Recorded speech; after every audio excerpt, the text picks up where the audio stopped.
하나님 말씀 디모데후서 4장 9절에서 22절까지 말씀입니다. 디모데후서 4장 9절에서 22절까지 말씀을 한 절씩 돌아가며 교독하겠습니다. 디모데후서 4장 9절에서 22절까지 말씀을 한 절씩 돌아가며 교독합니다. 9절을 제가 먼저 읽겠습니다. 너는 어서 속히 내게로 오라.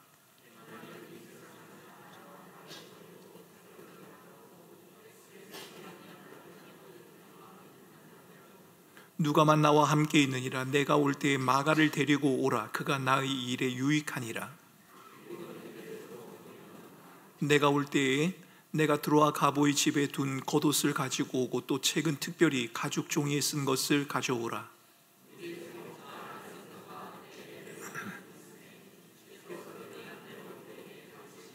너도 그를 주의하라. 그가 우리 말을 심히 대적하였느니라.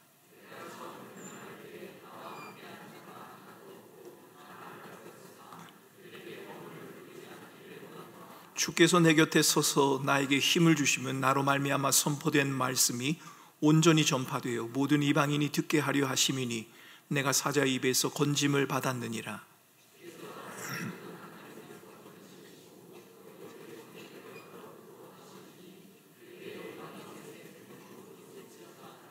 브리스가와 아굴라와 및 오네시보로의 집에 문안하라.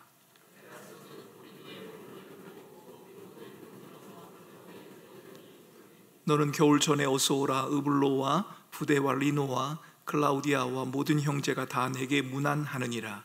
나는 주께서 내 심령에 함께 계시기를 바라노니 은혜가 너희와 함께 있을지어다. 아멘. 우리 옆에 있는 분과 함께 인사하겠습니다. 한 주간 많이 쓰셨습니다. 일하시느라, 공부하시느라, 집에서 살림 사시느라 많이 쓰셨습니다. 오늘은 함께함을 잃어버릴 때라는 제목의 말씀을 함께 나누어 보려고 합니다. 여러분, 매번 선거 과정을 거칠 때마다, 선거를 할 때마다 제 마음에 드는 생각은 우리 사회가 서로 다른 의견 정도가 아니라 그것보다는 좀 훨씬 골이 깊다라는 그런 생각을 하게 됩니다. 선거를 할 때마다 통합, 함께 이런 말들을 하지 않습니까? 강조하기는 하는데, 그러고 난 다음에는 좌와 우, 진보와 보수로 갈라진 세상, 이 세상의 모습을 보면서 과연 우리 사회가 함께 할 수 있을까라고 하는 의문을 품게 됩니다. 같은 하늘 아래 우리가 살아가고는 있습니다만 한쪽이 다른 한쪽에 설득되지 않는 이상은 함께함은 불가능해 보입니다. 제가 정치에 대한 전문가는 아닙니다만 누가 제게 우리나라의 현실을 한마디로 표현해 달라, 정치를 한마디로 제게 표현해 달라라고 이렇게 요청을 한다면 저는 함께함을 잃어버린 시대, 이렇게 말을 할 것 같습니다. 빨리 가려면 혼자 가고 멀리 가려면 함께 하라, 함께 가라는 아프리카의 속담, 여러분 그것을 굳이 인용하지 않더라도 우리는 함께함의 중요성을 잘 알고 있습니다. 그리고 함께함을 강조합니다. 하지만 함께함을 말하면서도 함께함에 대한 의미를 받아들이는 것은 제각각인 것 같습니다. 여러분, 북한 핵의 문제를 예를 들어봅니다. 미국도 핵 이야기를 하고 일본도 합니다. 러시아도, 중국도 북한 핵의 이야기를 합니다. 모두 다 이 문제를 풀어가야 된다라고 말을 하는데 그 함께 풀어가야 한다고 말하는 그 속내가 뭔지를 잘 모르겠습니다. 무슨 생각을 하고 있는지.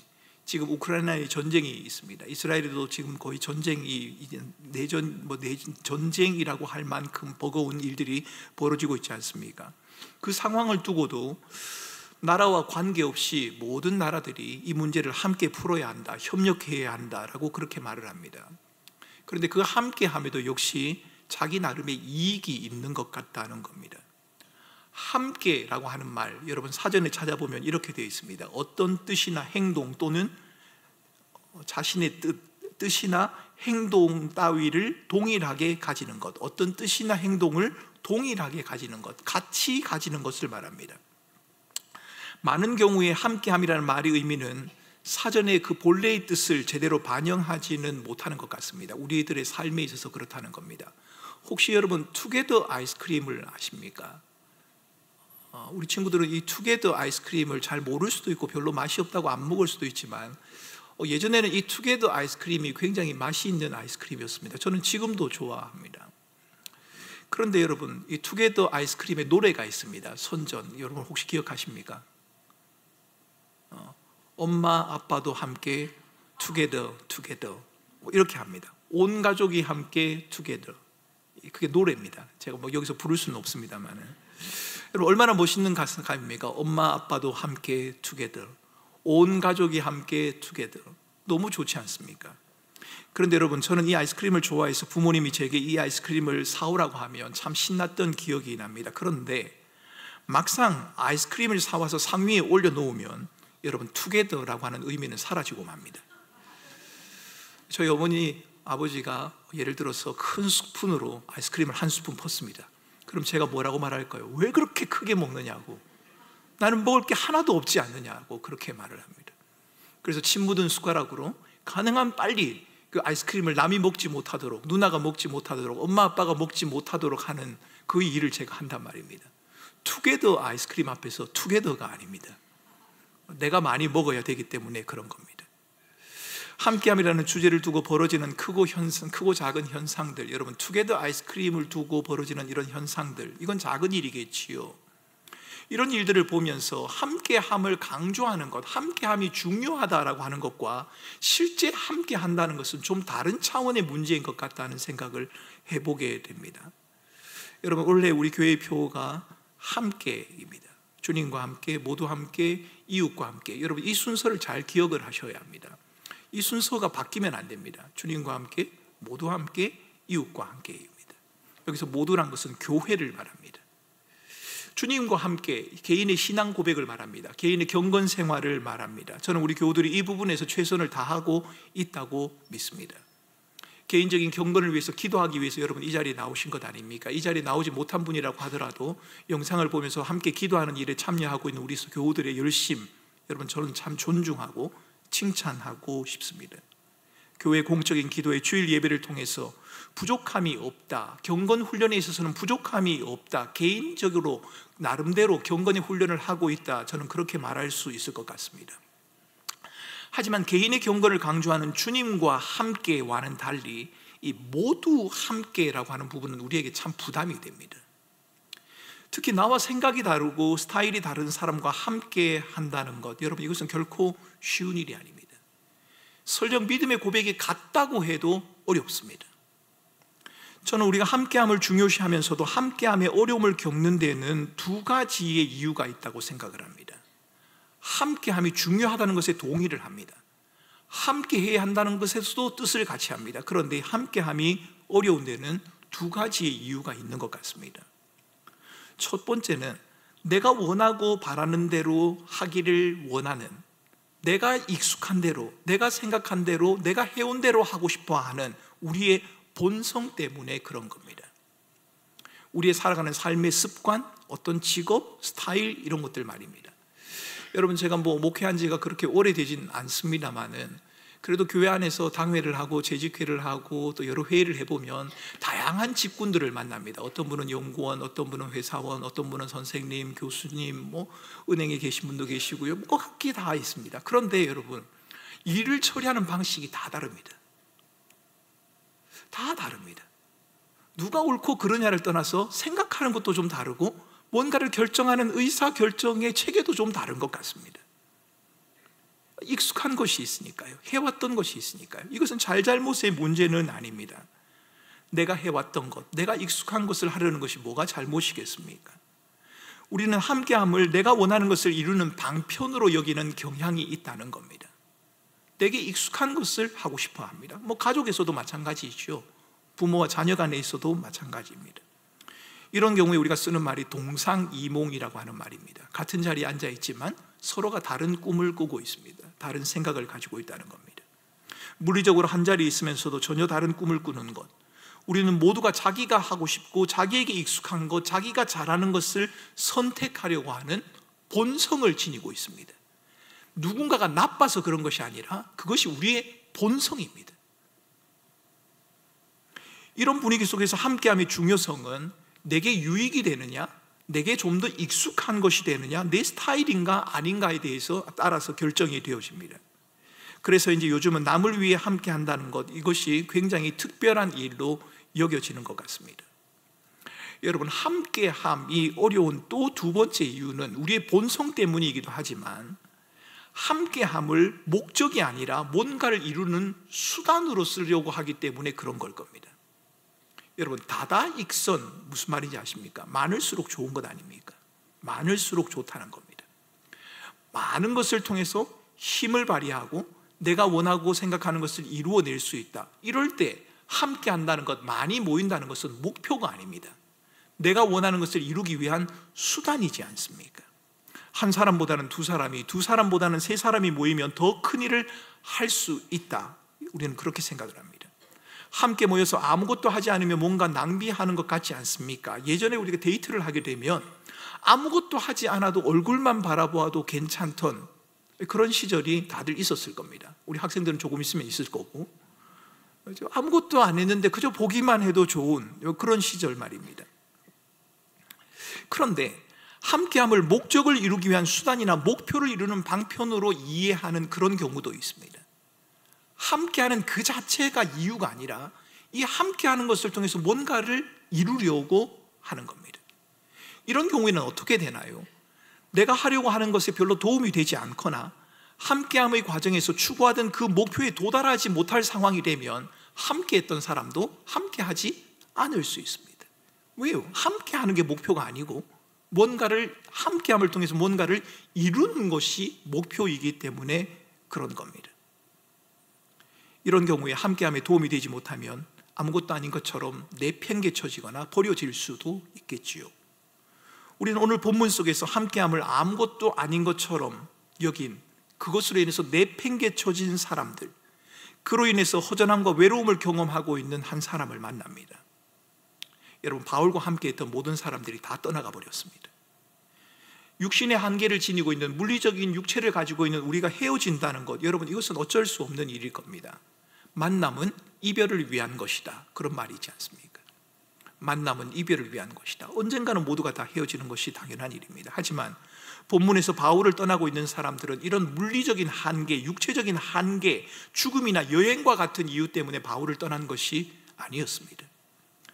바울이 믿고 의지했는데 지금은 떠나고 있는 사람들의 이름을 성경은 이렇게 소개합니다. 데마, 그레스게, 디도, 두기고, 이렇게 나옵니다. 본문은 갈라디아로 간 그레스게와 달마디아로 간 디도에 대한 정보를 우리에게 충분히 제공하지 않습니다. 그레스게가 어떤 사람인지, 디도가 어떤 사람인지, 이 사람들이 무슨 일을 했는지 우리에게 정확하게 말해주진 않습니다. 우리가 지나치게 추측을 하면 성경이 말하고자 하는 그 의도를 벗어날 가능성이 있습니다만, 오늘 본문에서 데마는 굉장히 부정적으로 표현되고 있는데 이 그레스게와 디도에 대해서는 그렇게 말하지 않고 있는 것을 보면 아마도 이 사람들은, 그레스게와 디도는 바울에 의해서 선교사로 파송을 받았을 가능성이 높습니다. 두기고에 대해서는 성경이 우리에게 많은 것을 알려줍니다. 두기고는 아시아 지방 출신입니다. 바울이 마지막으로 예루살렘을 방문할 때 동행한 사람이 바로 두기고입니다. 골로새 교회와 에베소 교회에 편지를 전한 사람도 두기고입니다. 바울은 두기고를 사랑하는 형제요 주 안에서 신실한 종이다, 이렇게 불렀습니다. 오늘 본문에서 바울은 두기고를 보냈다, 이렇게 표현을 하거든요. 목적을 가지고 보낸 겁니다. 오늘날 말로 말하면 파송했다, 이런 겁니다. 두기고는 바울을 떠났습니다. 어떤 이유에서건 함께했던 사람과 헤어지는 것, 누군가와 함께 할 수 없다는 것, 여러분, 그것은 우리에게 아쉬움과 허전함을 남겨줍니다. 바울이라고 괜찮았을 것이다, 그렇지는 않을 겁니다. 그의 마음속 깊은 곳에 외로움, 혼자 남겨졌다는 쓸쓸함이 자리 잡았습니다. 그래서 11절 말씀에는 누가만 나와 함께 있느니라, 그렇게 말을 하죠. 다 떠났습니다. 그리고 누가만 나와 함께 있다, 왠지 모를 외로움과 쓸쓸함이 내게 있다라고 바울은 그렇게 말합니다. 바울은 자신과 함께 해줄 사람에게 어서 오라고 독촉을 합니다. 추운 몸을 따뜻하게 해줄 겉옷도 가지고 오고 책과 양피지 문서를 가지고 오라라고 그렇게 말합니다. 정당한 이유와 목적을 가지고 떠난 그레스게, 디도, 두기고, 여러분, 바울은 그들과 더는 함께 할 수 없지만 허전함과 아쉬움은 그대로 참고 견뎌낼 수 있었을 겁니다. 왜요? 좋은 일로 그들은 떠났으니까요. 아쉽긴 한데, 허전하긴 한데, 안타깝기는 한데 그들은 목적이 있어서 떠났기 때문에 그래도 바울은 참을 수 있었을 겁니다. 그런데 데마는 좀 다릅니다. 바울에게 크나큰 고통과 아픔을 준 한 사람이 있었는데 그 사람은 바로 데마라고 하는 사람입니다. 바울에게 데마는 어떤 사람입니까? 데마는 본래 바울의 동력자 중에 한 사람이었습니다. 바울과 함께 사역을 했던 사람입니다. 그의 이름은 누가와 함께 언급될 정도로 바울에게 중요한 사람이었습니다. 데마가 말입니다. 그런데 그가 바울을 떠났습니다. 정당한 이유와 목적 때문이 아닙니다. 그레스게와 디도와 두기고처럼 선교를 위해서 특별한 어떤 이유와 목적을 향해서 떠난 것이 아니라 그냥 등져버린 것입니다. 바울에게 등을 돌려버렸습니다. 배신을 한 거죠. 성경은 그 이유를 세상을 사랑했기 때문이다 이렇게 표현을 합니다. 데마는 주의 나타나심을 사모하지 않고 세상을 사랑해서 바울을 떠나버렸습니다. 세상을 사랑했다 이 말이 무슨 말일까? 여러분 정확하게 알 수는 없습니다. 학자들은 크게 두 가지 해석을 합니다. 데마가 데살로니가라고 하는 도시의 매력에 빠져버렸다, 그 도시의 매력과 유혹에 빠져버려서 세상으로 가버렸다 이렇게 말을 하기도 하고, 아니면 데마가 그리스도인에 대한 위협 때문에 떠났다라고 학자들은 해석을 합니다. 그 도시의 화려함에 빠져든 것이든 아니면 그리스도인으로 살아가는 것에 대한 위협 때문에 떠난 것이든 정당한 이유가 아닙니다. 바울과 함께 동역을 하다가 다른 길을 택해 버렸습니다. 바울을 등졌다, 배신하였다라고 하는 말이 맞을 겁니다. 데마에게는 바울이 당하는 고생과 어려움의 대가를 함께 치를 마음이 없었습니다. 여러분은 믿고 의지했던 사람에게 배신을 당하고 함께함을 헌신짝처럼 버린 채 떠나버린 데마를 마음에 떠올리면서 괴로워했던 바울의 모습이 그려지십니까? 함께 일했던 사람입니다. 동력자입니다. 믿었던 사람입니다. 그런데 그가 배신을 해버렸습니다. 세상으로 가버렸다는 겁니다. 바울이라고 아무렇지도 않은 것이 아닐 겁니다. 성경에 등장하는 모든 인물이 우리와 같은 성정을 지닌 사람 아닙니까? 바울도 우리와 같은 성정을 지닌 사람입니다. 우리 주님도 제자들의 떠나감으로 외로움을 몸소 경험하신 적이 있습니다. 배신으로 인한 허전함, 함께함이 무너져버린 데서 오는 그런 허전함과 외로움, 여러분 이것은 전혀 이상한 것이 아닙니다. 그것은 누구나가 느낄 수 있는 당연한 감정이요 우리들의 마음의 상태입니다. 믿었는데 그 사람이 나를 등졌다, 믿었는데 그 사람이 나를 떠났다, 믿었는데 그 사람이 나를 실망케 했다는 그것, 여러분 그 아픔은 내가 별로 관계없는 사람이 내게 주는 아픔보다 훨씬 더 할 겁니다. 바울은 지금 그 아픔을 경험하고 있는 것입니다. 우리를 힘들게 하는 것은 그저 내 주변에 사람이 없다라고 하는 느낌이 아닐 겁니다. 함께할 사람이 없네? 이것도 좀 불편하긴 합니다. 좀 허전하긴 합니다. 그러나 정말 우리를 힘들게 하는 것은 마땅히 나와 함께 해야 하는 사람인데, 나와 함께 이 자리에 머물러 있어야 하는 사람인데 그 사람이 나와 함께 하지 않는 겁니다. 여러분 이게 정말 우리에게는 고통스러운 겁니다. 성도들을 둘러보는 목사로서 제게는 성도들의 힘든 상황에 내가 마땅히 그곳에 있어야 하는데 혹시 그렇지 못하면 어쩌나라고 하는 그런 생각이 들 때가 있습니다. 여러분 저는 장례식 가는 게 너무 좋습니다. 장례식에 가서 기쁘다 그런 의미가 아니라 장례식에 가서 우리 교우들과 함께 있으면 내가 정말 목사로서 교인들과 함께 있구나라는 그런 느낌을 받습니다. 또한 장례식장에서 인생의 짧음, 허무함, 하나님이 인생의 주인이라는 것을 다시 한번 고백하게 되어지지요. 누군가가 내 곁에 있어줘야 하는데 그 자리에 내가 머물러 줄 때 여러분 그때 뿌듯한 마음을 가질 수 있지 않겠습니까? 그런데 바울 곁에는 그런 사람이 지금 없습니다. 믿었는데, 함께 해야 하는데, 마땅히 바울 곁에 있어야 하는데 그 사람이 바울을 떠나버렸습니다. 바울은 지금 그 두려움 앞에 서 있는 것입니다. 내 곁에 아무도 없다는 하소연이 아니라 내가 인기가 없네, 나를 아는 사람, 나를 알아주는 사람, 내 주변엔 사람이 없네, 그런 말이 아니라 마땅히 이 자리에 있어야 하는데, 마땅히 나와 함께 해야 하는데 그 사람이 나와 함께 하지 못하고 있다는 데 대한 안타까움을 지금 바울은 표현하고 있는 겁니다.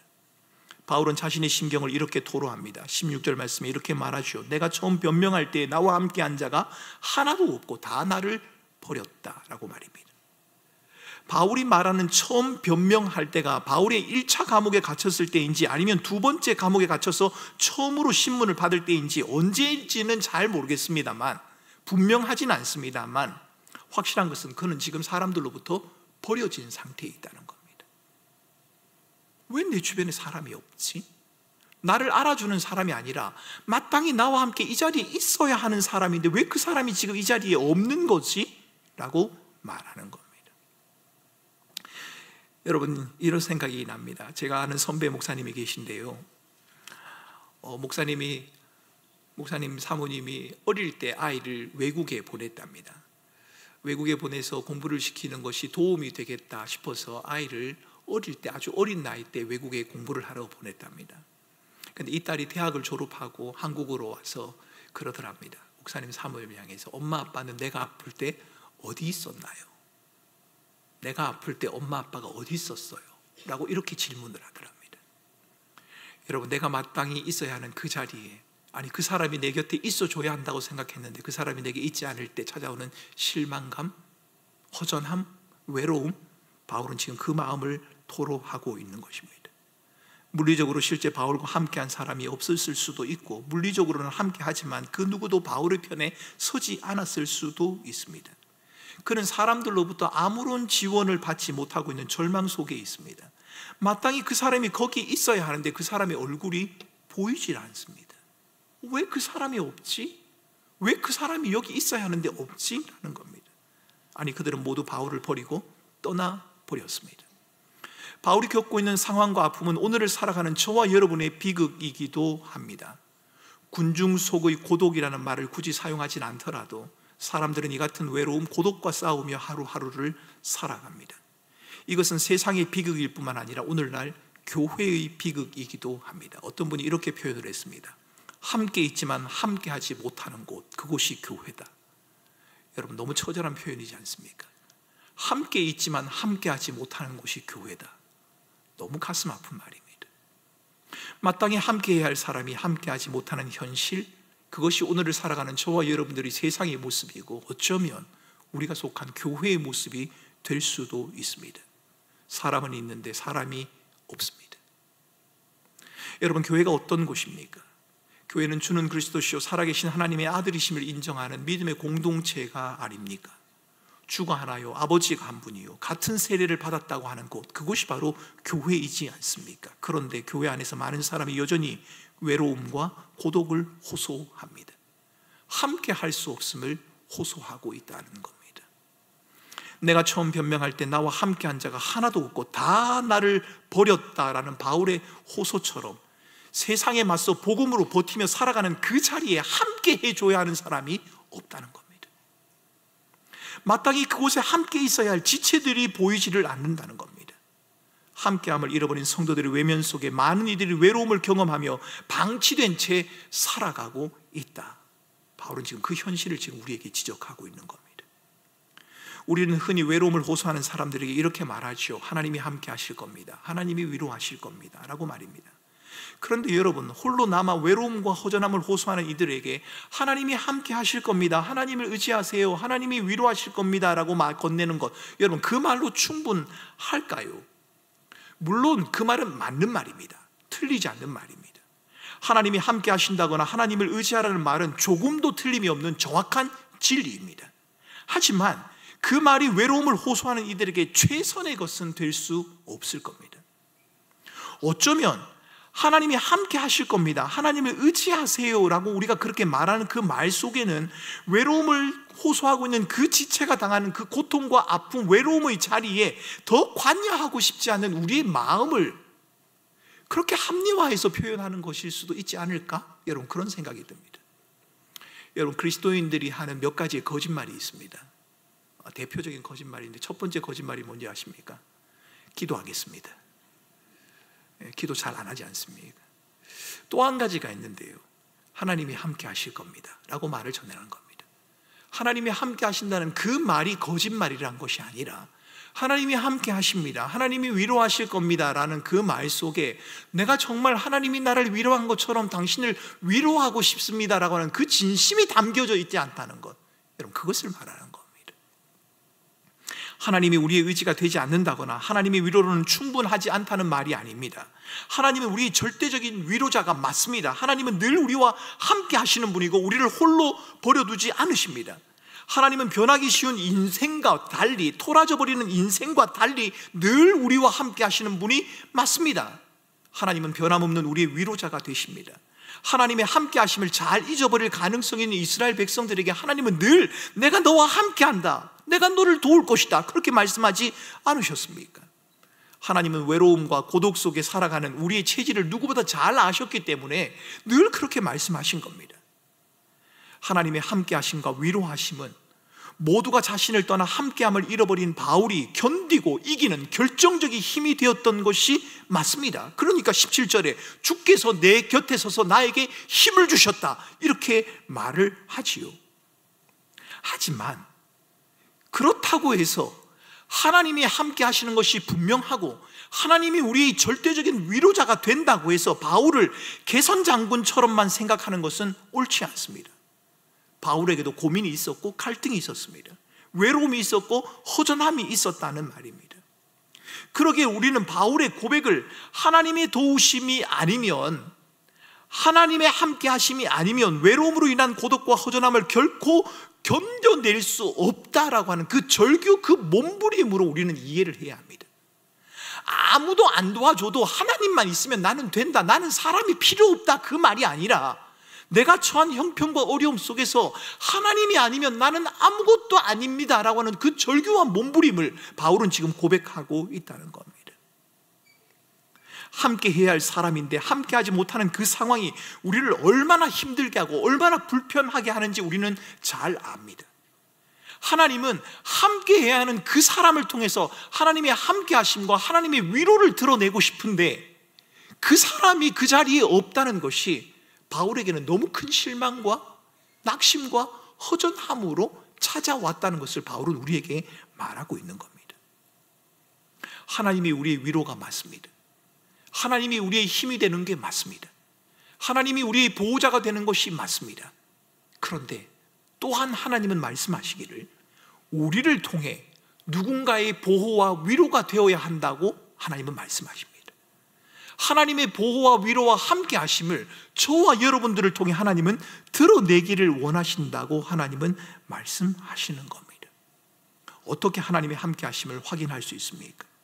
어떻게 하나님의 위로를 우리가 경험할 수 있습니까? 여러분, 오늘 본문을 보십시오.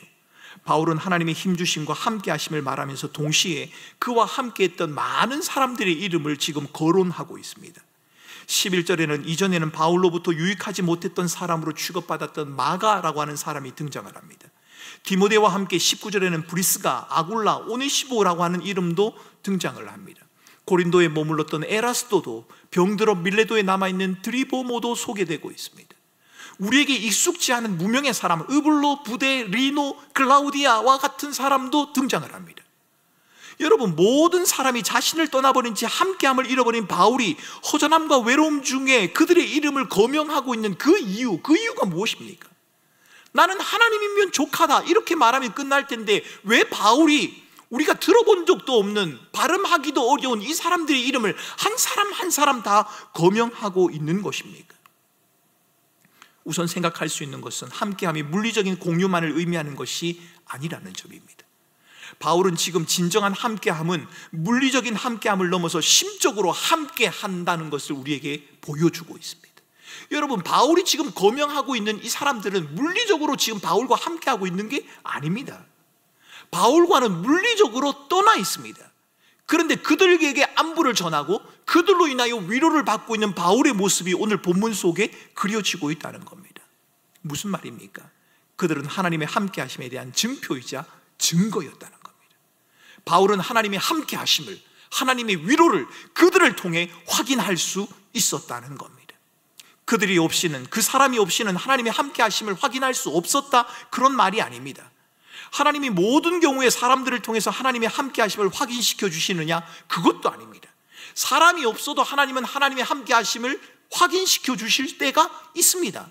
하지만 많은 경우에 하나님은 하나님의 사람을 통해서 하나님의 함께하심과 하나님의 위로하심과 하나님의 보호하심을 우리에게 확인시켜 주신다는 겁니다. 분명한 것은 하나님께서는 저와 여러분들을 통해 하나님의 함께하심을 드러내기를 원하신다는 겁니다. 만약 여러분에게 하나님의 함께 하심을 확인해 줄 만한 그런 믿음의 동료가 있다면 여러분 한번 떠올려 보시겠습니까? 여러분에게 그런 동료가 있으십니까? 여러분이 힘들고 어려울 때, 낙심되고 절망될 때 그 사람을 떠올리면 하나님의 위로와 하나님의 함께 하심과 하나님의 도우심을 떠올릴 만한 그런 사람, 여러분 그런 사람이 여러분에게 있으십니까? 바울은 지금 그 사람들을 떠올리고 있는 겁니다. 그 사람들의 이름을 떠올리면서 지금은 나와 함께하고 있지는 않지만 그들로 인해서 내가 하나님의 위로를 경험했고 그들로 인해서 하나님의 보호하심을 경험했다고, 그들로 인해서 하나님의 함께하심을 내가 경험했다, 지금 이렇게 말하고 있는 겁니다. 만약 여러분에게 하나님의 함께하심을 확인해 줄 만한 그런 믿음의 동료가 단 한 명이라도 있다면 여러분은 참으로 복된 자입니다. 힘들고 어려울 때, 모두 나를 떠나버린 것 같은 절망과 외로움에 처해져 있을 때 여전히 여러분의 편에 서서 여러분을 지지해 줄 수 있는 그런 사람, 그 사람만 떠올리면 힘을 낼 수 있고 위로를 얻을 수 있고 약했던 무릎을 강하게 할 수 있는 그런 사람, 그런 사람이 단 한 명이라도 여러분에게 있다면 여러분은 정말 행복한 사람이 맞을 겁니다. 함께 해줄 그런 사람이 있다, 그것도 복된 일이지만 더 복된 일이 있습니다. 그것은 여러분이 그런 사람이 되는 겁니다. 여러분이 누군가에게 그런 사람이 되는 겁니다. 여러분이 누군가를 떠올리며 그 사람을 인해서 하나님의 위로와 하나님의 보호와 하나님의 도우심을 기억하는 것, 그것도 귀한 일이지만 누군가가 여러분들을 떠올리면서 하나님의 위로와 하나님의 함께 하심과 하나님의 보호하심과 하나님의 인도하심을 떠올릴 수 있다면 여러분은 더욱더 복된 사람이라는 겁니다. 하나님이 저와 여러분을 이 복된 자리로 부르셨다는 사실을 아십니까? 외로움과 허전함에 처한 이들, 누군가로부터 버림을 받은 마음에 허전함과 외로움을 호소하는 이들을 외면하지 말라고 성경은 그렇게 말씀하지 않으십니까? 하나님의 사람을 통하여 하나님의 보호와 인도하심과 하나님의 함께하심을 드러내기를 원하시는 하나님의 마음이 오늘 이 바울의 편지 가운데 드러나 있다는 겁니다. 우리가 하나님의 함께하심을 내세워서 마땅히 돌보아야 할 자, 마땅히 행해야 할 바를 미루거나 회피하는 것은 옳은 일이 아닙니다.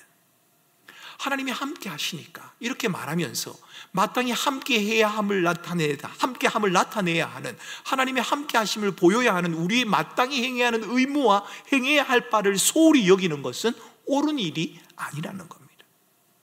저는 우리 모든 성도 각자가 하나님의 함께 하심을 힘입으며 살아갈 수 있기를 간절히 원합니다. 우리 교회가 서로를 통해서 하나님의 함께 하심을 확인할 수 있으면 좋겠단 말입니다. 그보다 더 복되고 아름다운 일이 어디 있겠습니까? 저는 오늘 설교를 준비하면서 두 가지 기사가 떠올랐습니다. 이 두 가지 기사를 여러분들에게 한번 소개해 드리려고 합니다.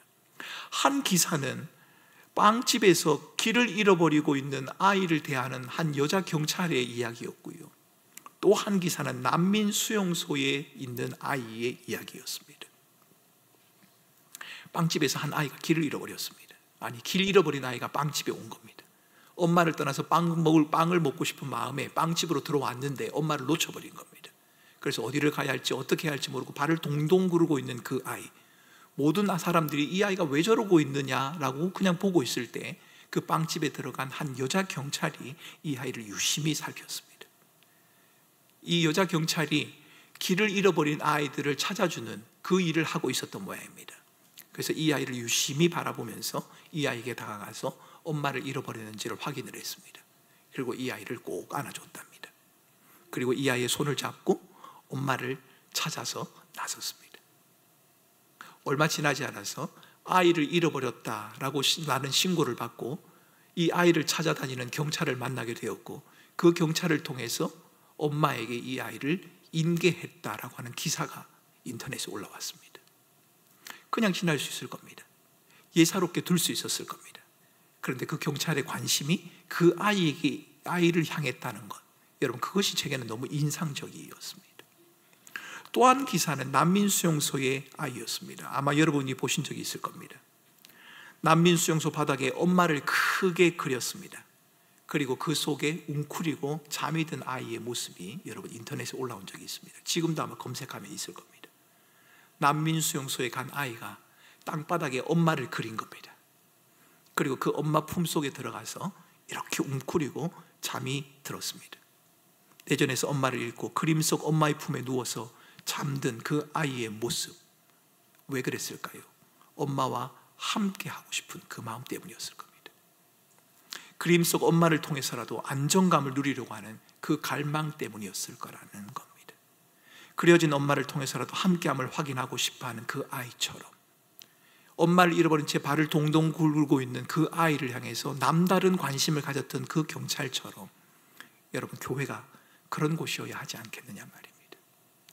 우리와 함께 하시는 주님 안에서의 안식을 누릴 뿐만 아니라 그 참된 안식과 평강을 누군가에게 나누어 주려고 하는 그 수고와 애씀이 우리에게 있어야 하고, 그곳에서 안정감을 누리고자 하는 그 많은 사람들에게 하나님의 사랑을 나누어 줄 수 있는 그곳이 우리가 있는 교회여야 하지 않겠느냐는 겁니다.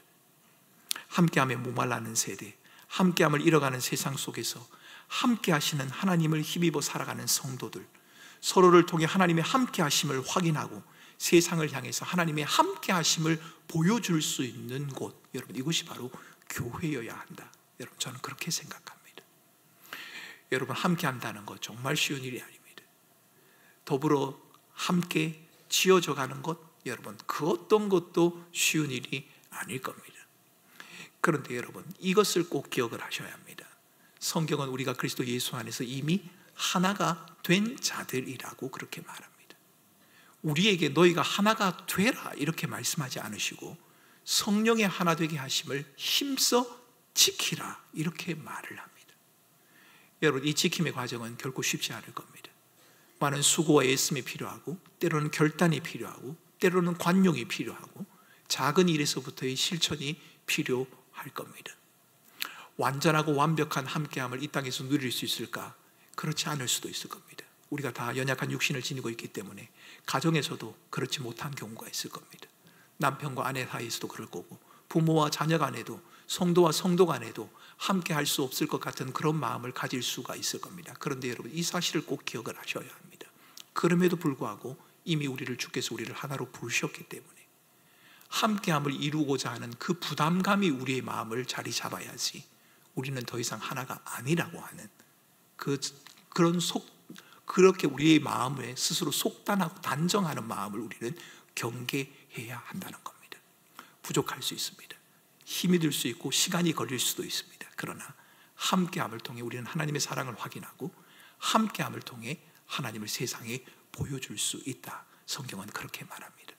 여러분, 우리는 오늘 본문을 보면서 바울이 떠올린 많은 사람들의 이름, 그들을 떠올린 것처럼 여러분도 교회 안에 있는 많은 성도들을 한번 떠올려 보시기 바랍니다. 이름을 몰라도 괜찮습니다.